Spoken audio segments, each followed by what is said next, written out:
Hello everyone, मेरा नाम है विष्णुदत्त और आज के इस सेशन में आप सभी का बहुत बहुत स्वागत है। हमारा टॉपिक चल रहा है नंबर सिस्टम। नंबर सिस्टम पे काफ़ी वीडियो हम पहले डिस्कस कर चुके हैं। इस वीडियो को देखने से पहले इंश्योर करिए कि आपने वो सारी वीडियो देख ली हो।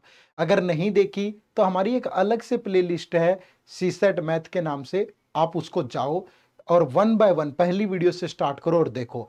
पूरा नंबर सिस्टम एक सिस्टमेटिक वे में हमने कवर किया, बहुत मजा आ जाएगा।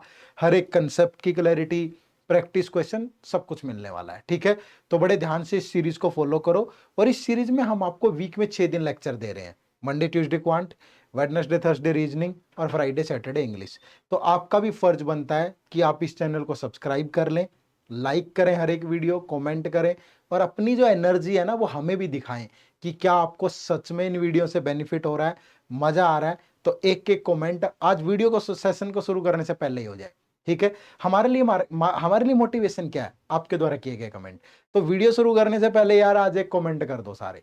ठीक है, कि ये पूरी सीरीज अगर आपने पहले वाले लेक्चर भी देखे हैं और आज भी, क्या आपको नंबर सिस्टम पढ़ के मजा आया? अगर मजा आया ना तो एक कमेंट मेरे लिए जरूर करिएगा। ठीक है, चलो शुरू करते हैं, हम टॉपिक पे आते हैं। नंबर सिस्टम में बहुत सारे कंसेप्ट हमने पढ़ लिए, कुछ प्रैक्टिकल अप्रोच पे क्वेश्चन भी देखे। तो आज की ये वीडियो थोड़ी सी मुश्किल है, पहले ही बता देता हूं, लेकिन कंटेंट पॉइंट ऑफ व्यू से बहुत ही इंपॉर्टेंट आपके लिए। क्योंकि आज हम नॉर्मली जो क्वेश्चन होंगे वो 2023 के पेपर के ही होंगे और बढ़िया वाले क्वेश्चन होंगे। और क्वेश्चन का टॉपिक जो है, सॉरी, क्लास का जो टॉपिक है आज का वो नंबर रिलेशनशिप है, कि नंबर्स के आपस में रिलेशनशिप पे प्रैक्टिकल अप्रोच से कैसे क्वेश्चन बनते हैं। ठीक है, तो अच्छी क्लास होगी, थोड़ी मुश्किल होगी, बट मैं समझाऊंगा बहुत प्यार से और उम्मीद करूंगा कि आपको भी समझ में आएगी।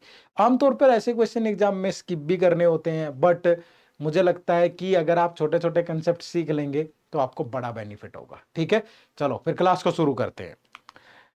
सबसे पहले एक बहुत इंपॉर्टेंट इंफॉर्मेशन से स्टार्ट करेंगे। इंफॉर्मेशन क्या है? Regarding this comprehensive guide book. इस गाइड बुक में आपको सीसेट की प्रिपरेशन को लेकर के जो भी आपके मन में सवाल है ना, सबका सॉल्यूशन मिलेगा। क्या सिलेबस है, अब क्वांट के अंदर कौन से इंपॉर्टेंट टॉपिक है, रीजनिंग में कौन से इंपॉर्टेंट है, इंग्लिश में क्या पढ़ना चाहिए। अब उन इंपॉर्टेंट टॉपिक को हमने कैसे डिसाइड किया? पूरे 10 साल का एक एनालिसिस दिया है कि किस टॉपिक से कितने क्वेश्चन पूछे गए हैं। उसके बेस पे आप ये डिसाइड कर लो ये इंपॉर्टेंट है, ये लिस्ट इंपॉर्टेंट है, लिस्ट इंपॉर्टेंट छोड़ दो, क्योंकि पेपर तो क्वालिफाई करना है सिर्फ। ठीक है भाई, तो बहुत कुछ मिलेगा और फ्री है बिल्कुल, और एक ऑथेंटिक डाटा के साथ सारी चीजें दी गई है। इसकी एक कॉपी अपने पास जरूर रखो। कुछ नहीं करना, वीडियो के डिस्क्रिप्शन में जाना है और डाउनलोड कर लेना है। और इसके अलावा आपकी स्ट्रेटेजी क्या होनी चाहिए सी सेट को लेकर के, और हमारे कोर्स से रिलेटेड हर एक इंफॉर्मेशन भी इसी गाइड बुक में है। जाओ डाउनलोड कर लो, फ्री में है, वीडियो के डिस्क्रिप्शन में जाना है बस। ठीक है, चलो शुरू करते हैं। तो मैंने कहा था कि आज हम जो क्वेश्चन डिस्कस करेंगे वो मोस्टली 2023 के पेपर के होंगे। ठीक है, और नंबर्स के रिलेशनशिप पे ऐसे सवाल हमेशा से ही आते रहे हैं और ये प्रैक्टिकल अप्रोच से ही होंगे। ऐसा नहीं है कि कोई सर इसके लिए ये कंसेप्ट भी मैंने दुनिया जहान के पढ़ा दिए हैं आपको। नंबर सिस्टम में ही कितने कंसेप्ट डिस्कस करवा दिए हैं। आगे भी चलती रहेगी सीरीज, लगातार आपको वीडियोज मिलती रहेंगी, बट ये चीजें भी सीख लो भाई। प्रैक्टिकल भी जरूरी होता है, कभी कभी थोड़ा मुश्किल भी पढ़ना चाहिए। ठीक है, चलो शुरू करते हैं। देखो पहला सवाल क्या है? क्या है? Consider the following multiplication problem. ये एक मल्टीप्लीकेशन प्रॉब्लम है, इसको कंसीडर करना है। P Q into 3 that is equal to R Q Q, where P Q and R different digit and R is not equal to 0। तो what is the value of P plus R divide by Q? जाहिर सी बात है, जब P R और Q की value आ जाएगी तो क्वेश्चन सोल्व हो जाएगा, अन्यथा नहीं होगा। देखो हमें गिवन क्या है कि जो पी क्यू है, अगर इसको 3 से मल्टीप्लाई करें तो दैट इज इक्वल टू होगा आर क्यू क्यू। ठीक है भाई, और यहां पे बोला गया कि P Q R different digit है, P Q R different digit है और आर 0 के बराबर नहीं है। ठीक है, अब सिंपली देखो क्या कर सकते हैं बच्चे। अब क्यू की यहां कोई भी वैल्यू ले हम, क्योंकि क्यू की जो भी वैल्यू लोगे क्यू की वही वैल्यू यहां भी आएगी, है ना। अगर क्यू की वैल्यू में 1 2 3 4 5 6 7 8 9 0 यही हो सकती है क्यू की वैल्यू, और तो हो ही नहीं सकती, कोई डिजिट तो यही होती है ना। अब अगर 3 को 1 से मल्टीप्लाई करूं तो यहां 3 आना चाहिए, 1 आना चाहिए, तो आ नहीं रहा। 3 इंटू 1 तो 3 होगा, बट क्यू की वैल्यू तो दोनों जगह सेम होनी चाहिए, तो 1 तो नहीं हो सकती। फिर 3 इंटू 2 6, क्यू की वैल्यू तो 6 नहीं है, मतलब यही सेम डिजिट आना चाहिए 3 से मल्टीप्लाई करने पे। 3 इंटू 3 9 भी नहीं है, 3 इंटू 4 12, 3 इंटू 5 15। ये हो सकता है कि अगर क्यू की वैल्यू 5 हो तो 3 इंटू 5 15, तो यहां भी 5 ही आएगा, तो ये वैल्यू सेटिस्फाई कर जाएगी। फिर 6 लोगे, 3 इंटू 6 नहीं होगा, 3 इंटू 7 नहीं होगा, 3 इंटू 8 नहीं होगा, 3 इंटू 9 नहीं होगा, और 3 इंटू 0, 0 से हो जाएगा, 3 इंटू 0 करोगे 0 आ जाएगा, लेकिन यहाँ 0 0 होगा, तो फिर यहां नंबर लेके आना वही, पी की वैल्यू भी 0 होगी, और पी क्यू आर तो डिफरेंट है, तो 0 भी पॉसिबल नहीं है, 0 लेके भी नहीं कर सकते। एक ही केस में कर सकते हैं, जब क्यू की वैल्यू 5 होगी। तो 3 इंटू 5 15, 1 कैरी हो गया भाई। अगर 1 कैरी होगा, अब सिंपली देखो बच्चे, यहां भी 5 ही चाहिए ना हमें। अब दोबारा 5 कब आ सकता है? 5 तो आ नहीं सकता दोबारा, क्योंकि सेम वैल्यू नहीं है पी की वैल्यू, अब क्यू की वैल्यू 5 आनी है यहां दोबारा है, तो यहां क्या लें पी की जगह पे? तो अगर यहां पे आप 8 लेते हो, ठीक है, क्योंकि 3 इंटू 8 होगा 24, और 1 ऐड होके 25 बन जाएगा, 1 ऐड होके क्या बन जाएगा? 25 बन जाएगा, तो सोल्व हो जाएगा, ठीक है, क्योंकि मुझे यहां 5 है तो यहां भी 5 चाहिए, तो p की वैल्यू जब 8 लोगे तभी 1 ऐड करके यहां 5 आएगा, अन्यथा आएगा ही नहीं किसी से भी, ठीक है, अन्यथा किसी से भी नहीं आएगा। 3 इंटू 1 3, 3 इंटू 2 6, 9 12 18 21, किसी से भी नहीं आ रहा, सिर्फ p की वैल्यू 8 होगी तभी सेटिस्फाई करेगा। तो मेरे पास p की वैल्यू आ गई कितनी? 8, q की वैल्यू आ गई कितनी? 5, और r की वैल्यू आ गई कितनी? 2। अब ये वैल्यू आपको यहां पुट कर देनी है, P plus R divide by Q. तो P कितना है? 8, R कितना है? 2, और डिवाइड बाई Q कितना है? 5। तो 10/5 जब आप करोगे तो जो राइट आंसर होगा वो 2 होगा, ठीक है भाई। तो option number B is the right answer. ये प्रैक्टिकल अप्रोच है, ठीक है, कि ऐसा नहीं है कि तुक्का मार के कुछ भी आंसर करना है, ऐसे सोच के आंसर करना है आपको। क्लियर है? मुश्किल है बोला था, लेकिन आसान हो जाएगा। आप सोचने की क्षमता ही ऐसी बनाओ अपनी, ताकि एग्जाम में ऐसे क्वेश्चन भी ट्राई कर पाए, ठीक है जी। चलो नेक्स्ट देखो दूसरा क्वेश्चन, ये यूपीएससी से 2023 का क्वेश्चन है। क्या है? A B and C D are 2 digit number. A B भी एक 2 डिजिट नंबर है और सी डी भी एक 2 डिजिट नंबर है। Multiplying A B with C D result in a 3 digit number D E F. जब ए बी और C D की मल्टीप्लाई करोगे तो जो रिजल्ट आएगा वो डी ई एफ आएगा, जो कि एक 3 डिजिट नंबर है। Adding DEF to another 3 digit number GHI। अगर DEF को GHI में ऐड करें, ठीक है, रिजल्ट इन 975, तो रिजल्ट जो आएगा वो 975 आएगा। तो फर्दर ABCDEFGHIR डिस्टिंक्ट डिजिट, मतलब अलग अलग है सारी, ए अलग है, बी अलग है, सी अलग है, DEF GHI सारी डिजिट अलग अलग है, ठीक है। और इसमें क्या है? E 0 है और F 8 है। E आपका क्या है? 0 है, और F क्या है आपका? 8 है, ठीक है। तो बताओ what is the value of A plus B plus C।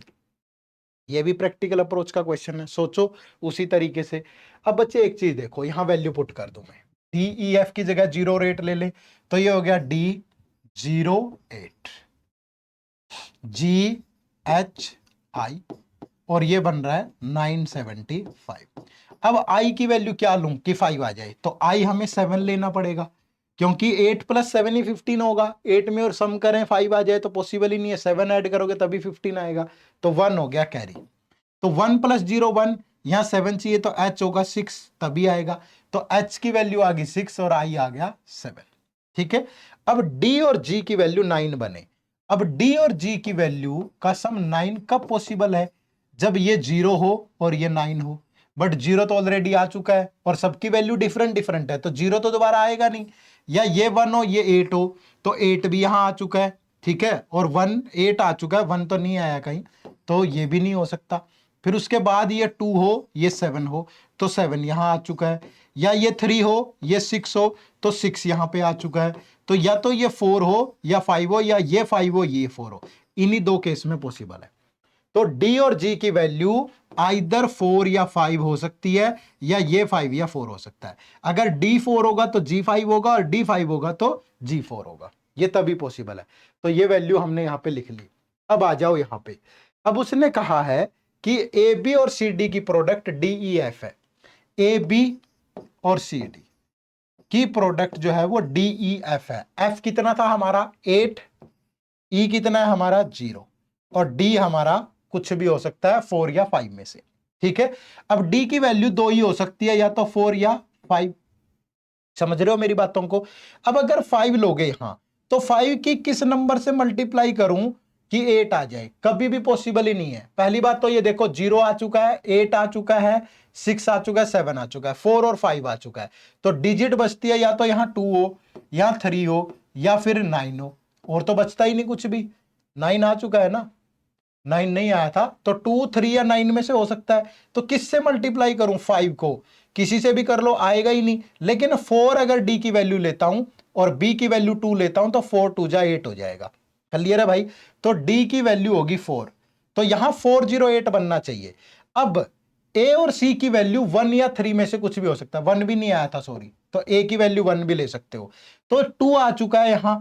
अब यहां 0 आना चाहिए, यहां आना चाहिए 0। तो किससे मल्टीप्लाई करें? अब ए या सी की वैल्यू 9 तो होगा नहीं यहां पे, क्योंकि 9 भी यूज हो चुका है क्या कहीं? 9 डी प्लस जी आया था, सॉरी नहीं 9 नहीं यूज हुआ। ठीक है भाई, तो क्या लें, क्या लें? ए और सी की वैल्यू।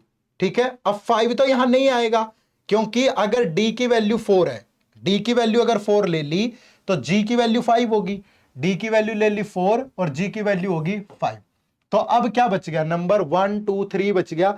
तो ए और सी की वैल्यू 1 2 3 में से कुछ होगी, 1 2 3 में से कुछ होगी। अब क्या वैल्यू ले ए और सी की? कि बी आपका आ गया 2, बी 2 आया, बी 2 आ चुका है भाई, बी 2 आ चुका है, तो 2 भी चला गया। तो ए और सी की वैल्यू 1 और 3 बची।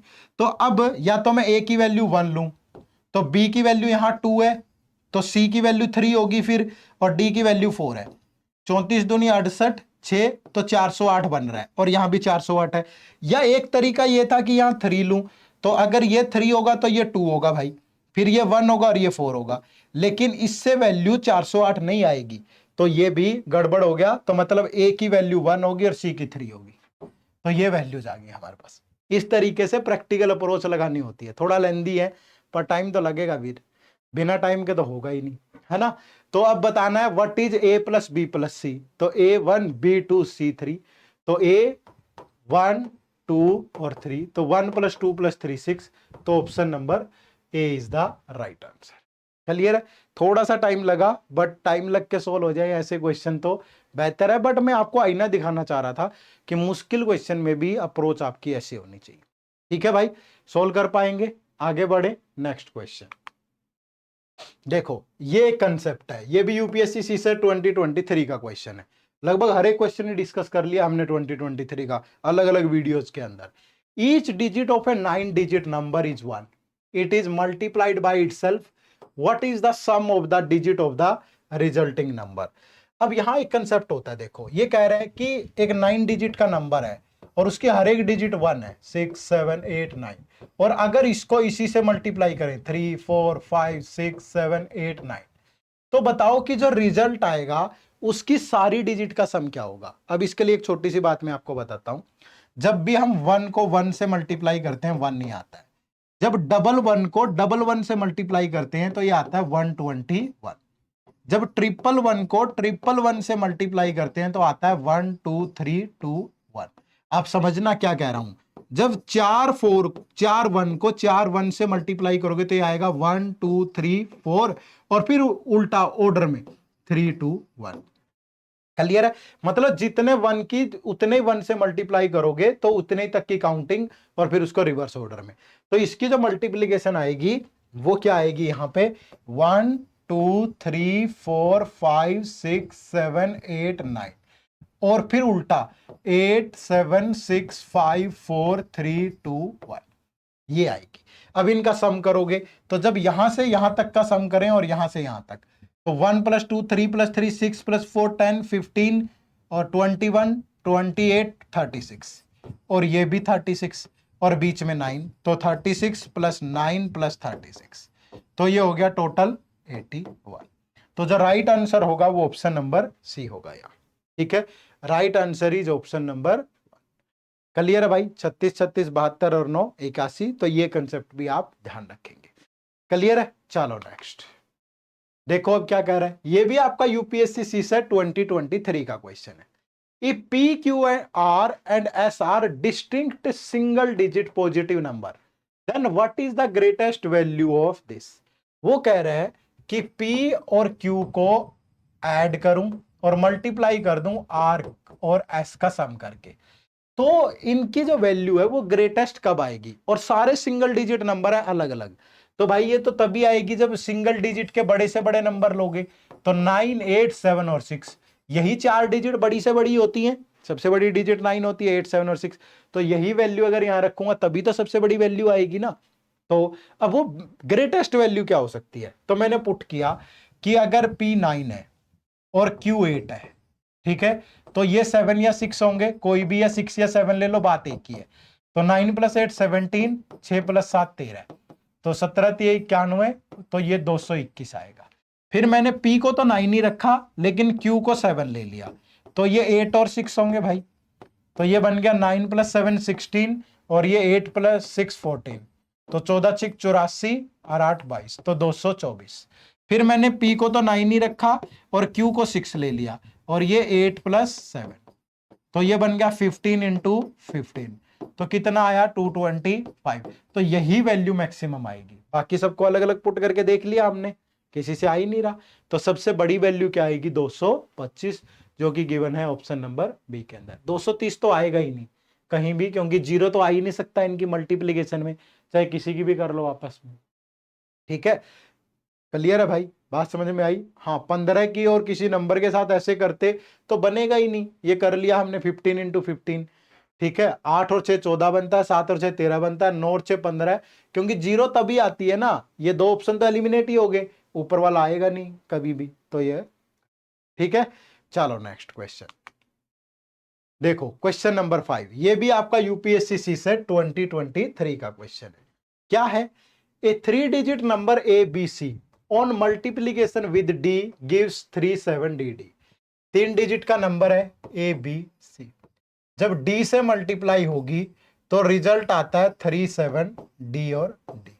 ठीक है, ABCD are different non zero digit, तो what is the value of A + B + C? तो A + B + C की वैल्यू क्या होगी? अब D की वैल्यू पुट करेंगे फिर से भाई, ठीक है, डिफरेंट है, नॉन जीरो डिजिट है, तो A, B और C, D की वैल्यू क्या पुट करें? ठीक है, अब देखो कि अगर मैं यहां 1 लूं, ठीक है, और 1 की किसी से भी मल्टीप्लाई कर लूं, 1 तो नहीं आएगा, तो D की वैल्यू 1 तो हो नहीं सकती। अगर मैं 2 लूं, तो 2 की किसी के साथ मल्टीप्लाई करूं तो यहां 2 आ सकता है, जब C की वैल्यू 6 ले तो 2 × 6 = 12, तो यहां 2 आ जाएगा। लेकिन अब तीनों डिजिट डिफरेंट है, तो दोबारा किसी से 2 नहीं आएगा, 2 की टेबल में एक ही बार 2 आता है, 2 × 6 = 12। अब B की वैल्यू फिर से कुछ ऐसी लूं कि यहां या 1 आ जाए और 2 को किसी से भी मल्टीप्लाई कर लूं, क्योंकि 1 तो कैरी हो गया ना, 2 × 6 = 12, तो 1 कैरी हो गया, तो यहां दोबारा 2 आने के लिए यहां मल्टीप्लीकेशन पे 1 आना जरूरी है, और 2 की टेबल में दोबारा 1 नहीं आएगा, 2 की टेबल में 1 आता ही नहीं, किसी से मल्टीप्लाई कर लो, तो ये 6 वैल्यू भी पॉसिबल नहीं है, तो 2 ये वैल्यू नहीं हो सकती।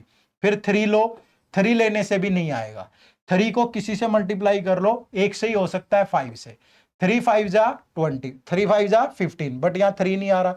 3 को किससे मल्टीप्लाई करके 3 आए, नहीं आता कभी भी, ये 1 से ही आ सकता है कि यहां 3 × 1 = 1, तो 3 × 1 = 3, तो यहां 3 आ गया, बट दोबारा यहां 3 आने के लिए क्या लें, दोबारा तो आएगा ही नहीं 3, तो 3 भी पॉसिबल नहीं है, तो 1 2 3 तो पॉसिबल नहीं है भाई, ये तो हमने पुट कर लिया।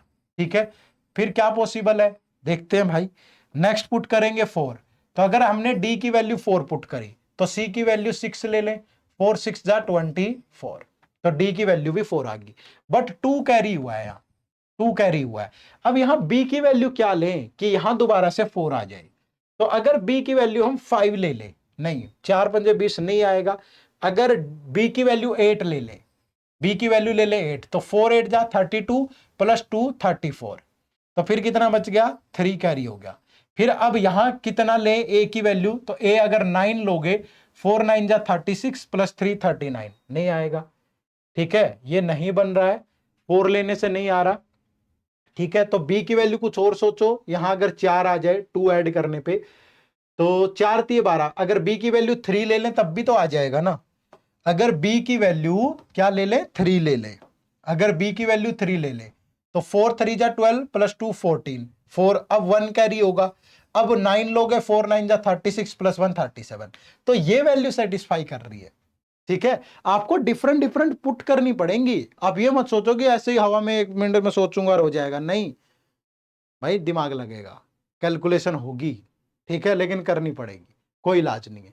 तो अब यहां से वैल्यू आ गई, ए की वैल्यू आ गई 9, बी की वैल्यू आई 3 और सी की वैल्यू आई 6। जब आप इन सब का सम करोगे तो 18 आएगा। यही हमसे पूछ रखा है, ए प्लस बी प्लस सी क्या होगा, तो option number A is the right answer. ठीक है, ऑप्शन नंबर ए आपके सवाल का बिल्कुल सही जवाब है। क्लियर है, चलो नेक्स्ट क्वेश्चन देखो, ये भी यूपीएससी से 2023 का क्वेश्चन है। मैंने कहा था कि लगभग 23 के सारे क्वेश्चन अलग अलग पार्ट में मैंने डिस्कस कर दिए, ठीक है, कंसेप्चुअल भी प्रैक्टिकल भी। देखो नंबर सिस्टम की सारी वीडियो पीछे वाली भी जाके। A B C and D E F are both 3 digit number such that A B C D E and F are distinct non zero digit, अलग अलग हैं और नॉन जीरो हैं, ठीक है। a plus b plus d e f is equal to this, then what is the value of a plus b plus c plus d? a b c d e f, अगर आप इसका sum करोगे तो that is equal to this, और A B C और D F distinct non zero digit है, ठीक है भाई। अब देखो 1 किस केस में बनता है, 1 नॉन जीरो है, जीरो तो ले ही नहीं सकते, तो अगर सी को जीरो ले एफ को 1 ले हो जाता, पर जीरो तो लेना नहीं है। तो अगर सी को 2 ले एफ को 9 ले तो 2 + 9 11 बन जाएगा। या ऐसा भी हो सकता है कि इसको 3 ले ले इसको 8 ले ले तब भी 11 बन जाएगा, इसको 4 ले ले इसको 7 ले ले तब भी, और उल्टा भी हो सकता है, इसको 9 ले लो इसको 2 इसको 8 इसको 3 इसको 7 इसको 4, कोई दिक्कत नहीं है। इसको 5 ले लो और इसको 6, ठीक है, या इसको 6 इसको 5 ले लो, बाकी तो रिपीट होंगे, ये 4 ही केस बन सकते हैं, ठीक है। अब जाहिर सी बात है कि सबसे 11 आएगा, 1 तो कैरी होगा, 1 तो कैरी होगा, तो 1 तो 1 आ गया यहां, तो बी और ई का इन दोनों का सम 10 बनना चाहिए या 0।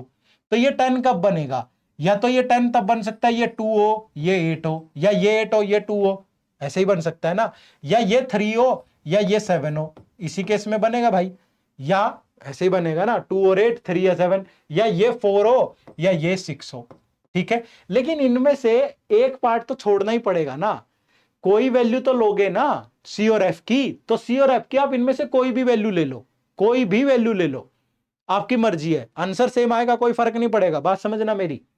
अगर मैं ये 2 और 9 ले लेता हूं सी और एफ की वैल्यू, तो यहां 2 और 9, तो 2 और 8 तो नहीं होंगे, तो बी और ई की वैल्यू 3 7 या 4 6 में से कुछ भी हो सकती है, ठीक है। अब ए डी, अब यहां से भी 1 कैरी होगा, तो ए और डी का सम भी 10 होना चाहिए, तो अगर यहां पे हमने 3 7 ले लिया तो ये 4 6 आएगा, और अगर 4 6 ले लूंगा तो ये 3 7 आएंगे, मतलब वैल्यू यही आएंगी एबीसीडी की, क्या क्या आ सकती है 2 3 4 और 6 7 और 8 तो आएगा नहीं कहीं, अगर यहां 3 और 8 ले लें तो 2 और 9 फिर कहीं यूज नहीं होंगे, ठीक है। अगर हमने यहां 3 और 8 11 ले लिया तो 2 और 9 तो कहीं यूज ही नहीं होंगे ये पेयर, तो फिर ठीक है, तो फिर आंसर डिफरेंट तो नहीं आ जाएगा ना। अगर हम यहां 3 और 8 ले लें 11, 3 और 8 से तो पॉसिबल ही नहीं है, अगर 1 कैरी हो गया तो फिर भी यही पेयर बचेंगे, फिर भी आपके 3 और अगर 8 ले लिया फिर 3 नहीं आएगा, यहां नहीं पॉसिबल होगा, तो इसी से पॉसिबल होगा भाई। तो ए बी सी की वैल्यू 3 2 3 4, यहां 4 यहां 3 यहां 2 और यहां 6 यहां 7 और यहां 9, ठीक है। तो 6 7 और 9, इनके अलावा नहीं आएगा कुछ भी। अब इन सब का सम करो, 2 और 3 5 + 4 9 + 6 15 + 7 22 + 9 31, तो option number D is the right answer, ठीक है। यही होंगी A B C D E F की वैल्यू, तो यही आप आंसर कर सकते। क्लियर है, समझ में आया सबको। चलो, तो एक सवाल का जवाब तुम भी देना, ठीक है, ये सवाल तुम्हारे लिए होमवर्क है, लेकिन मैं लास्ट स्लाइड में इसका आंसर भी बता दूंगा। आप में से बहुतों को ये होता है कि सर इसका आंसर भी शेयर कर दिया करो, आप बार बार कमेंट करते हैं, यार थोड़ा सा मैं आपको इसलिए देता हूं कि आप खुद भी तो कमेंट करो। अब कमेंट ही नहीं करते हो, बताते ही नहीं हो कि ये आंसर है, ये है। ठीक है, हमने नेक्स्ट वीडियोस में भी डिस्कस किए हैं कुछ आंसर, फिर से डिस्कस करेंगे, आप बोलो कमेंट में, है ना, आप कमेंट किया करो। ठीक है, तो ये क्वेश्चन आपको खुद से सोल्व करना है, इसका आंसर मैं अभी बताऊंगा लास्ट स्लाइड में। ठीक है भाई, चलो। तो अगर आप हूबहू इसी लेवल के क्वेश्चन प्रैक्टिस करना चाहते हैं, ऐसे कंसेप्ट सीखना चाहते हैं, ऐसी प्रैक्टिकल अप्रोच सीखना चाहते हैं, तो आप हमारे इस कोर्स में आ सकते हैं।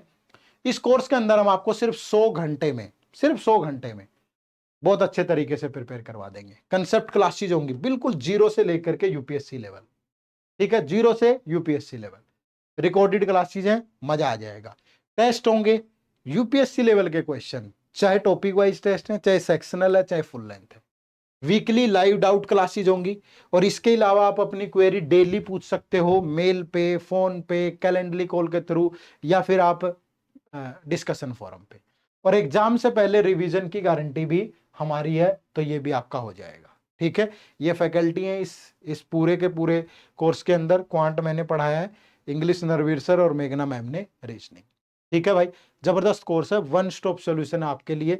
कहीं कुछ भी रिसर्च, कुछ भी ना भटकना करना, जाओ इनरोल करो, सीसेट को भूल जाओ लेकर के, पेपर 1 की तैयारी शुरू कर दो, सीसेट हमारी गारंटी है। ठीक है, वीडियो के डिस्क्रिप्शन में लिंक है, जाकर के डेमो वीडियो देखो। और डेमो क्या, जब यहाँ हम यूट्यूब पे ऐसे पढ़ा रहे हैं, कोर्स में तो कैसे पढ़ा रहे होंगे आप सोच सकते हो। ठीक है, चलो भाई, तो थैंक यू एवरीवन, आप सबका बहुत बहुत शुक्रिया। और होमवर्क क्वेश्चन का जो आंसर है वो ऑप्शन नंबर सी है। ठीक है, तो चेक कर लेना अपना अपना आंसर। चलो, तो बहुत बहुत शुक्रिया सेशन से जुड़ने के लिए। उम्मीद करूंगा आप इन सेशंस का एंजॉय ले पा रहे होंगे, मजा आ रहा होगा। कमेंट जरूर किया करो यार, कमेंट में कोताही करते हो आप लोग। ठीक है, एक कमेंट करने में 5 से 10 सेकंड लगती हैं, और आपको लगता है कि मैं क्यों करूं। अरे भाई, हम भी अगर ऐसा सोचें कि क्यों दें ऐसे फ्री में ये सब, इतनी वीडियो ये वो, तो नहीं होता है ऐसे। ठीक है, गिव एंड टेक होता है, थोड़ी मोटिवेशन चाहिए हमें भी, थोड़ा एनर्जी चाहिए, और वो आप ही देंगे, आपके अच्छे कमेंट्स देंगे। मजा आ रहा है तो बताओ ना। ठीक है, चलो, तो फिर मिलेंगे अगली वीडियो में इसी जोश और उत्साह के साथ। आपके कमेंट का इंतजार रहेगा। Bye bye, take care, thank you very much, जय हिंद, जय भारत।